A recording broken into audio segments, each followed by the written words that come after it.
यहाँ पे अनाहत चक्र, उदर में जिसके अग्नि है, वायु तत्व को ब्रकोदर कहते हैं।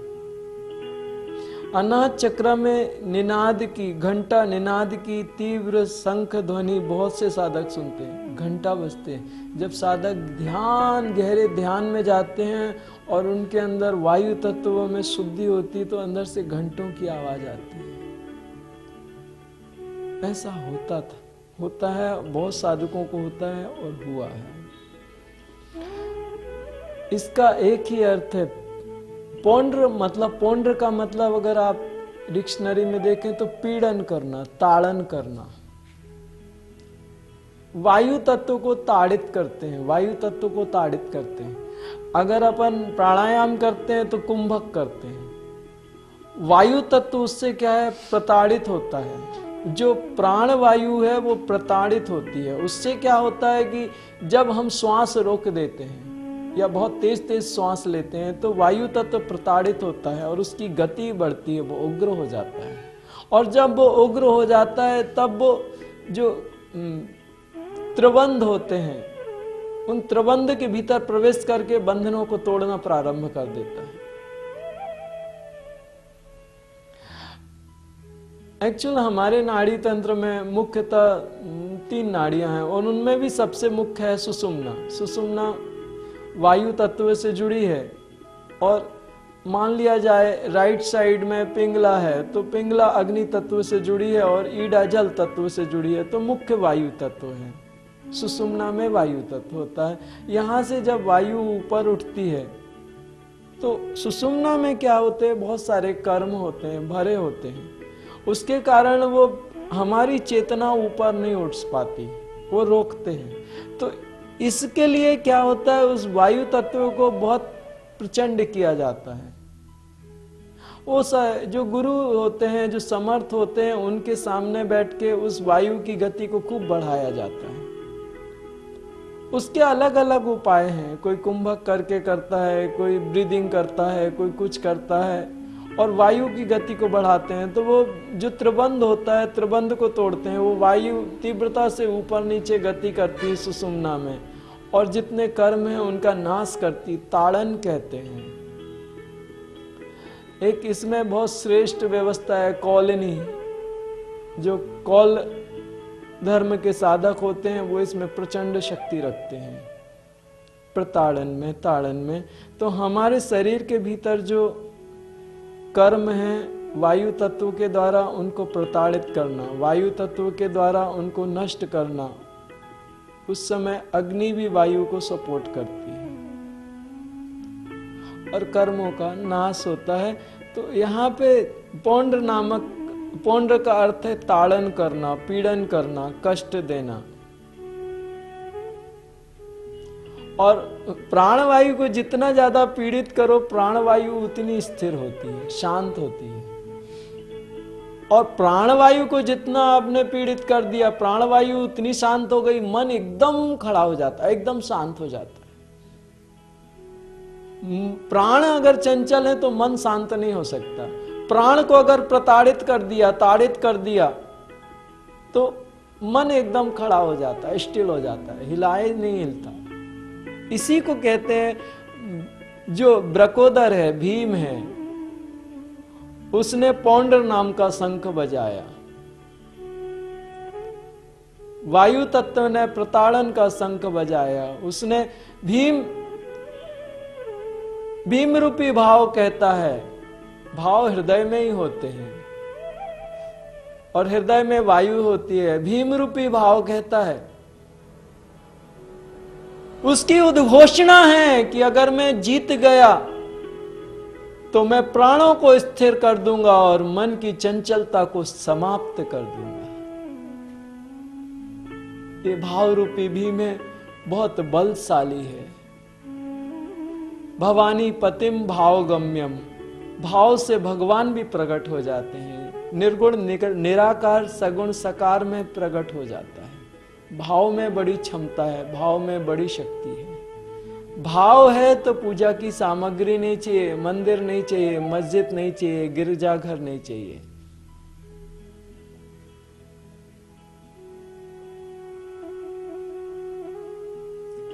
बहुत से संतों ने भाव की बड़ी महिमा गाई है। बहुत साधक के अंदर अगर शुद्ध भावना आ जाए, परमात्मा के प्रति प्रेम की भावना आ जाए, समर्पण की भावना आ जाए, तो बड़ी श्रेष्ठ व्यवस्था बन जाती है। ये भीम बड़ा शक्तिशाली है। यहां पे यही पांचजन्यम ऋषिकेशो देवदत्तम धनंजय पौंड्रम दद्मो महाशंकम भीम कर्मा ब्रकोदरा। ये अध्याय, प्रथम अध्याय के 15वां श्लोक यहाँ पे पूर्ण होता है। अनंत विजयम राजा कुंती पुत्रो युधिष्ठिरः नकुलः सहदेवश्च सुघोषमणिपुष्पकौ।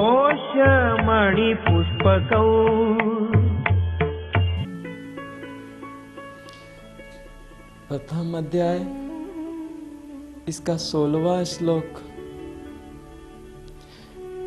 कुंती पुत्र राजा युधिष्ठिर ने अनंत विजय नामक शंख को बजाया। नकुल ने सुघोष नामक शंख को बजाया। सहदेव ने मणिपुष्पक नामक शंख को बजाया।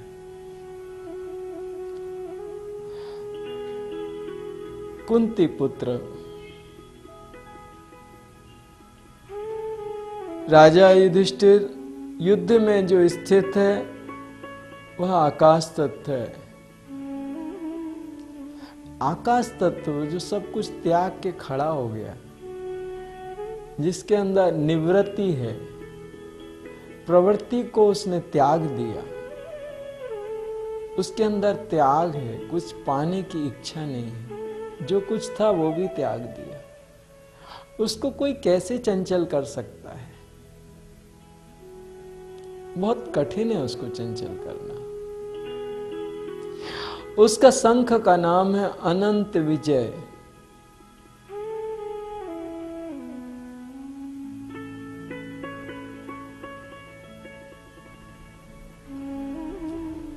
अनंत पे विजय, जिसका कोई अंत नहीं है, उस पे विजय कर।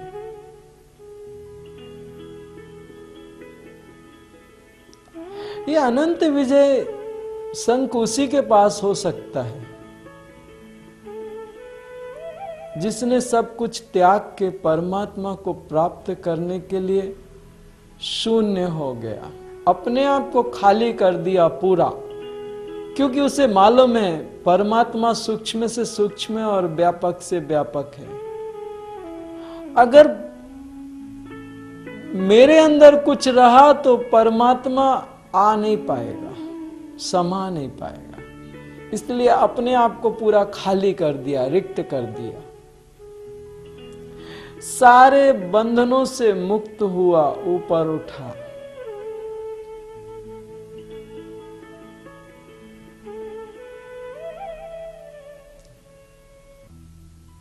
ऐसी स्थिति में आने के बाद ही वो अनंत विजय नाम का शंख आता है। उस समय साधक की प्राण वायु बहुत गहरी व्यवस्थाओं में जाके शांत होती है, बहुत गहरी। पहले भी प्राणवायु को मैंने बोला, प्राणवायु शांत होती है तो मन की चंचलता समाप्त हो जाती है, लेकिन ये व्यवस्था उससे भी ज्यादा श्रेष्ठ है। प्राणवायु को इतना ज्यादा ताड़न किया जाता है, इतना ज्यादा ताड़ित किया जाता है कि प्राणवायु गहरी शांति में प्रवेश करती है। उस समय साधक के अंदर एक गर्जना की जैसे, सिंह के गर्जना की जैसी आवाज आती है। मेरे साथ ये घटना घटी थी मित्रों। मैं जंगल में था और किसी वृक्ष के नीचे ऐसा एक तिरपाल किसी ने बांध दिया था, उसके नीचे बैठा था और मैं साधना में था।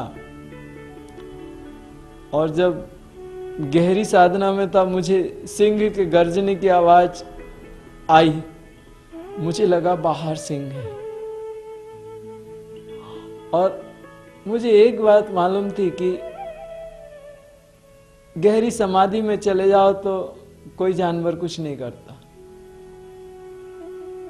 लेकिन वो मेरे अंदर की आवाज थी। बाद में पता चला पेट में से भी आवाजें आती थी। ये जो शंख ध्वनि, ये साधक की जब वो क्रियाएं करता है, साधना करता है, तो उसमें आवाजें आती थी। उस समय मुझे ये नहीं पता चलता था कि ये आवाज मेरे अंदर से आ रही है। मैं महीनों तक मुझे समझ नहीं आया कि मैं बाहर ढूंढता था इन आवाजों को। मुझे लगता था कोई आ रहा है, वो आवाज कर रहा है। मुझे लगता था यहां से बाहर, लेकिन वो आवाज 24 घंटे चालू रहती थी।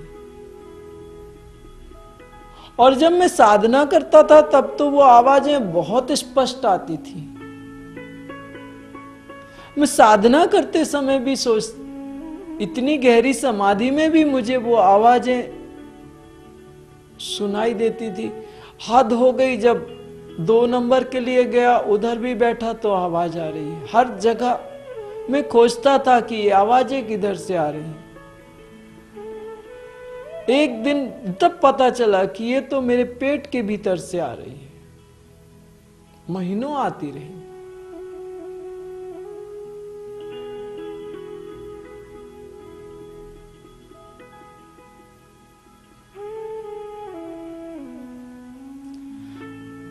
तो ये आवाजें हर साधक जो उस स्थिति को प्राप्त होगा उसको ये अनुभूति होती है।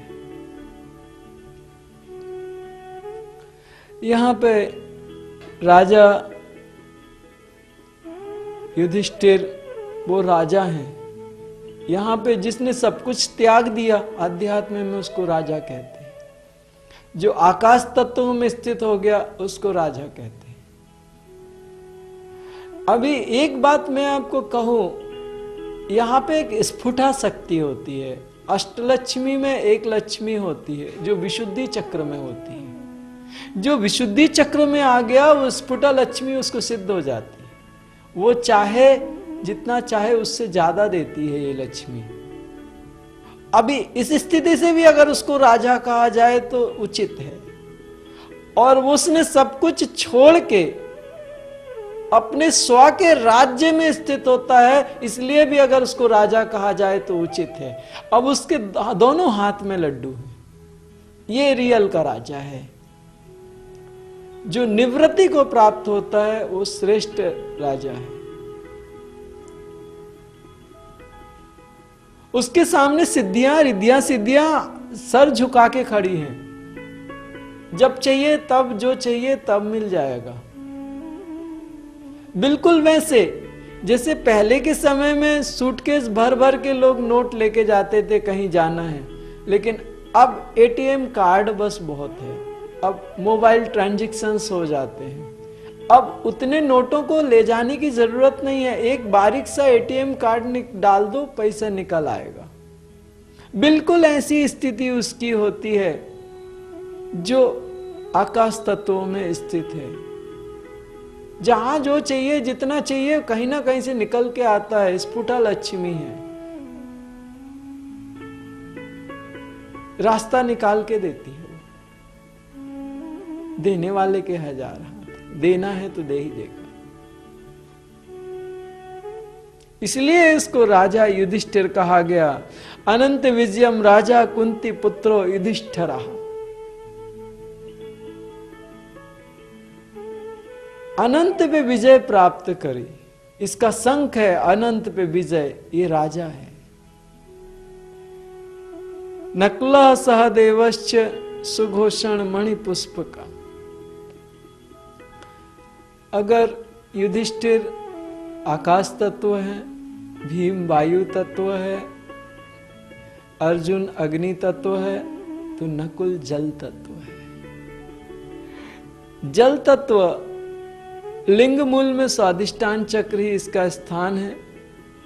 6 पेटल्स हैं, बीजाक्षर बम है, और ऊपर वाले पेटल में बम, भम, मम, यम, रम, लम।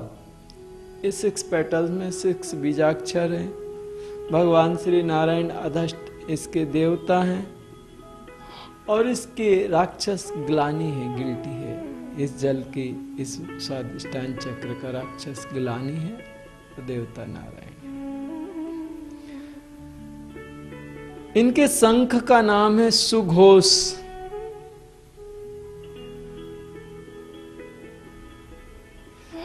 आपको मैं कहूं, जल तत्व में भगवान श्री नारायण हैं, कहते हैं क्षीर सागर में नारायण है। उनके हाथ में भी एक शंख है और माता लक्ष्मी भी उनके साथ है, उनके हाथ में भी एक शंख है। नारायण की शक्ति है लक्ष्मी और जल तत्व है। कभी आप किसी झरने के पास बैठे, उसकी कल कल कल की आवाज, और एक बात आपको और बोलूं, जल तत्व से आपकी वाणी प्रभावित होती है। और कहा गया है कि गिरा, वाणी को संस्कृत में गिरा कहा गया है। गिरा मतलब जो ऊपर से नीचे गिरता है वो जल है, वाणी को गिरा कह दिया गया। जल का और वाणी का बड़ा, और वाणी के साथ एक बात है, मां सरस्वती आती है जिसका स्वर मधुर हो, और उसमें सरस्वती आ गई, लक्ष्मी आ गई, नारायण आ गए, तो घोषणा होगी वो श्रेष्ठ ही होगी। तो नकुल ने सुघोष नाम का शंख बजाया। यहां पे कहते हैं नकुला सदेवश्च सुघोष मणि पुष्प कौं। बिल्कुल वैसे आवाज आती है सुघोष जैसे भगवान श्री कृष्ण मुरली बजा, ऐसी आवाज आती है उसमें से। नकुल का शंख मुरली, उसमें से कुछ मुरली जैसी आवाज निकलती है, वेणु उसको कहते हैं। इसके बाद वो कहते हैं मणि पुष्प को सहदेव। सहदेव पृथ्वी तत्व है, इनका स्थान पृथ्वी तत्व का मूलाधार, बीजाक्षर लम, वम, शम, शम, शम। इसमें मैं आपके सामने कहना चाहता हूं, पृथ्वी तत्व में ये जो मूलाधार चक्र है यही स्वास्तिक है। इसके बीच में जो लम बीजाक्षर है वो एक तत्व पृथ्वी के साथ जुड़ा है। बाकी के जो 4 बीजाक्षर हैं जल, अग्नि, वायु और आकाश के साथ जुड़े हैं। आपका शरीर ही पृथ्वी मूलाधार है, इसके साथ ही ये कनेक्ट है। और आपके शरीर में जो 5 तत्व हैं वो यही मूलाधार है, और इसी पे आपका स्वास्तिक बनता है। इसमें इंद्र की स्वस्ति न इंद्रो वृद्धशभा, स्वस्ति न पूषा विश्ववेदा, स्वस्ति नक्षताक्षो अष्टनेमी, स्वस्ति नो बृहस्पति दधातु प्रसदस्वा, मृतः प्रसन्न मातरो शुभम यावानो विदितेषु जगम्या, अग्नि जिह्वा मनवा सूर चक्षसो विश्व नो देवा सागमन्य, भद्रम कड़े भी षड्याम देवा पश्चिम भक्षिम। ये सारा का सारा इसी की व्यवस्था है। पृथ्वी पे स्वर्ग की सुविधाएं मिल जाती हैं। अगर ये 5 तत्व संतुलित हो गए और शुद्ध हो गए तो आपका मूलाधार स्वास्तिक प्रकट होता है। मूलाधार, और इस पृथ्वी पे ही आपकी स्वर्ग की अनुभूति मिल जाती है। इंद्र के जैसे आपको सुख ऐश्वर्य वैभव मिलते हैं।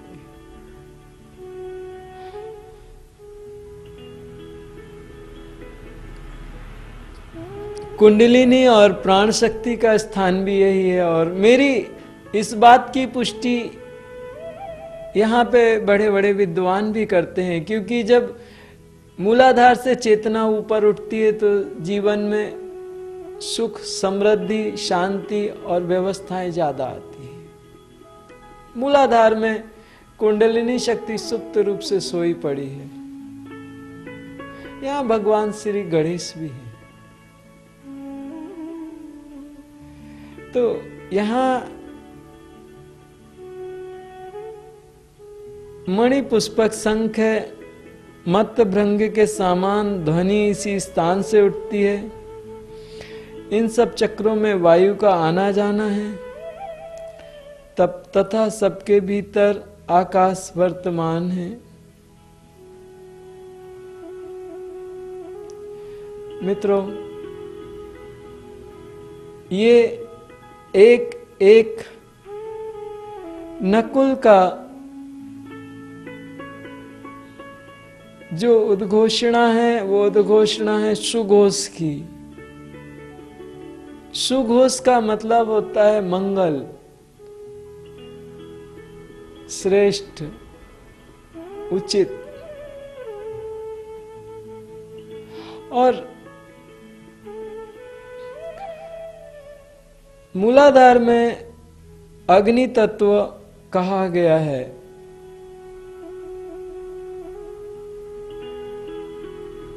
उसका रक्तवर्णी कहा जाता है। मणि पुष्पक, मणि के जैसा रक्त होता है उसका पुष्प, मणि पुष्पक। ये इस बात की उद्घोषणा करते हैं सहदेव। सहदेव इस बात की घोषणा करता है आपके जीवन को, जीवन की आवश्यकताओं को, व्यवस्थाओं को जितना चाहिए मैं उससे ज्यादा दूंगा और जीवन को स्वर्ग जैसी व्यवस्थाओं में परिणित कर दूंगा। सुख भोग से लेके सब दूंगा। इसी पृथ्वी पे स्वर्ग की अनुभूति कराऊंगा। मणि पुष्प मणि धनाढ्य लोगों की बात है, गरीब व्यक्ति के पास मणि नहीं होता।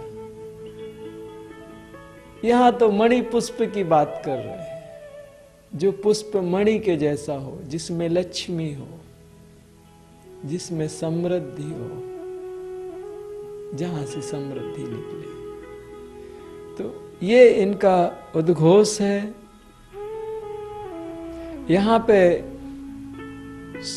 प्रथम अध्याय का 16वां श्लोक, अनंत विजयम राजा कुंती पुत्रो युधिष्ठिरः नकुलः सह देवस्य सुघोष मणि पुष्पकम्।